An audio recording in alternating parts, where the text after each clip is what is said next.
is to truly treat it as a business. We oftentimes hear that, but what does that mean? It means to have a very specific logical process that you're going to use to expose your money to the market.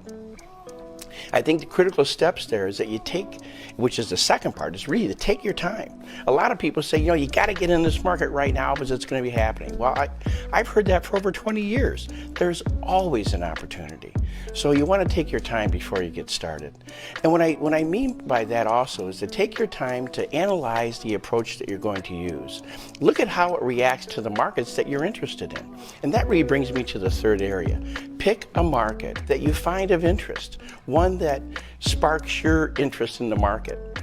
Take that one market or that one sector and focus all your attention on that. Take it apart. Take your trading technique and concept and apply it to that market so that you have an idea of what it looks like when it works, you have an idea of what it looks like when it fails, you have an idea of how much risk you should take on this trade, you have an idea of how patient you should be with this trade, and it's a simple thing. All we have to do is count the number of periods from the beginning of the trade to the end.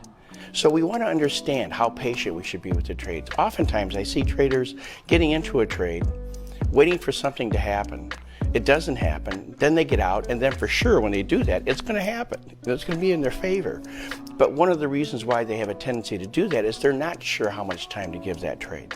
So whether we're talking about a day trade or a longer term trade, the other aspect of that is that we don't want to ask something from the market that the market can't give us.